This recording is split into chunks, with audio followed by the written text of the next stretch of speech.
A voice came from the tomb. "He who is buried, he is alive, and will take account of you." The night had enveloped the city in its black cloak. Denver's cold winds were sweeping the cemetery's grass, and in the distance there were the sounds of broken tree branches. I, Jacob Hart, entered the pawn graveyard. In the dim light of the streetlights, the picturesque paths and the names written on the stones shone like the shadows of the past. My steps were moving slowly, but the heartbeat was faster than that. I've always been scared, but tonight was different. Today I came here with a purpose that could change my family's history forever. A question has been on my mind for months. The question that haunts me at night is, why? Why was my family kept away from this truth? Why was a name that was included in our history considered to be lying in the grave? And most importantly, who was it? The one who was once alive and now people used to keep quiet about it? These questions kept me from sleeping and affected my work throughout the day. I was a typical office worker, an accountant who would play with figures all day long. But at nights my thoughts would wander the streets of the past. My family was an old Denver family. My grandfather, Henry Hart, was a successful businessman who dealt in real estate. After his death, my father, Thomas Hart, took over the business. My mother, Elizabeth Hart, was a school teacher who was always adept at keeping family secrets. But now, when I was in my 30s, I felt it was time to unlock those secrets. It all started with an old photo I found in the attic. There was a woman in the picture whose face was like mine, but there was a pain in her eyes that kept pulling me. The back was inscribed, Eleanor Blackwood, 2005. The name sounded strange to me, but the heart was saying that it was connected to our family. I stopped in front of the grave, Eleanor Blackwood. That name was engraved in simple letters on a stone. The neighbors never talked about it. It was simply said, "It is an old incident. Forget it." But to forget is not to clap at the funeral of justice every time. I asked the neighborhood elders several times, but they would all change the subject. Once my neighbor, Mr. Johnson, said, "Jacob, let some things be buried. Only dirt comes out by digging." But I felt that this shit was actually the truth that had been hidden. When I was standing in front of the stone, the wind suddenly whispered something like, "He who is buried, he is alive." I looked back and it was dark, but still I felt someone was there. Perhaps it was my illusion, but the next voice shook me. "And the account will be taken from you." These words were ringing in my ears. Sounds like someone from the past. I looked around, but there was no one. Only the wind and the silence of the night. This experience scared me, but it made my resolve stronger. I went home and told my mother, "Mom, I went to the cemetery at Eleanor Blackwood's grave. I felt something strange." She closed her eyes, as if asleep. "Jacob, it's all a lie. Go sleep." I knew they were hiding something. The next day, I decided to go deeper into it. My search led me to where the doors used to be locked. The old court files, the homes of the neighborhood elders where bitterness lurked, and those who were afraid to remember the days leading up to the event. I looked at the old newspapers in the library. In the old edition of the Denver Tribune, I received a little news. Eleanor Blackwood, a local woman, mysteriously disappeared. That was the news in 2010.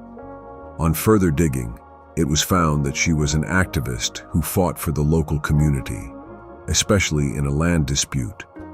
The land, which is now a shopping mall in our neighborhood, was originally intended for a community school. Eleanor had spoken out against it. This land belonged to his family. The family's. She was part of our family. I asked my father, "Dad, who was Eleanor Blackwood? They've changed color." "Why are you asking?" When I insisted, he said, "She was your aunt, but that's an old story. She went away." The revelation shocked me. My sister. Why wasn't I ever told? Dad said it was a family secret, but I didn't give up. I've seen the old family albums. There was a picture of Eleanor standing with my dad. They looked like brothers. Now I've intensified my search. I got access to the old court files, and it wasn't an easy one. I had to enlist the help of a lawyer friend, Marcus Evans. He said, "Jacob, this case is 15 years old. The records are probably cell." But we applied for FOIA and waited. I talked to people in the neighborhood. An elderly woman, Mrs. Davidson, said, "Eleanor was a brave woman. He fought for the land, but the powerful silenced him. The powerful ones." My father was involved. 15 years ago, there was a land dispute. The land on which the school was to be built was suddenly taken away from Eleanor's family. Arguments were made that she had left due to local hostile factors, and a mis-signing of the records caused her to lose her voice. Some people benefited in the process, my father among them. He was at the time working with a developer company that wanted to build a mall on the land. My heart's broken. Did my father cheat on my sister? I've done more research. Met an old government official, Mr. Roberts, who was retired. He said, "The signatures were doubtful, but I was under pressure. The job was at risk. It was found that it was an organized conspiracy. Eleanor had a case in court, but the witnesses were bought off. She eventually disappeared, and rumors spread that she committed suicide. The tomb, though? It was an empty tomb, just a memorial." I was infuriated by all this. I thought I'd take revenge, but how? Not of blood, but of justice. I began to gather evidence, old emails, documents, witness statements. This went on for months. At the same time, my family was growing. My mother was crying, my father was angry. Once father said, "Jacob, leave all this. Our business will be ruined." But I said, "Dad, this is justice, otherwise we will all be buried." My first attempt was a soft one. I collected old sentences, noted the silence behind the question marks, and met a man who had been hiding something since that day. In the beginning, everyone built a wall, a mixture of fear, warm relationships, and interest. But when I proved that I didn't stop, some people started telling me. Mrs. Davidson gave further details. Eleanor had openly stated in a meeting that the signatures were forged. He then received threats. Mr. Roberts gave an old file with a note that the pressure was from superiors. These links took me to a larger map. It turned out that in addition to my father's company, a local politician, Senator William Green, was also involved. He had lobbied to develop the land. I enlisted the help of a journalist friend, Sarah Jones. She said, "Jacob, this is a big story, but it's also dangerous." We gathered the evidence together. During this time, I received threats, phone calls, car chases. One night, someone broke into my house, but I'm not afraid of it. Finally, I went to court. It was a class action suit involving people from the community. "It's a win-win case, but you have to be prepared," Mark said. The trial began. Witnesses appeared in court. Mrs. Davidson made a statement. Mr. Roberts admitted. My father was also called. He cried and said, "I made a mistake. He lost his sister for money." This was a heartbreaking moment.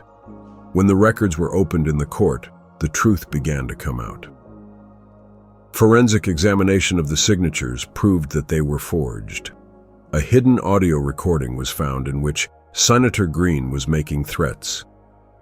The court ruled return of the land, monetary compensation, and an order to convert the property into a school. Senator Green was subjected to an investigation. The situation changed after the decision. People started calling me a hero, but for me it wasn't revenge. It was justice. My father made a public apology and donated funds for the school.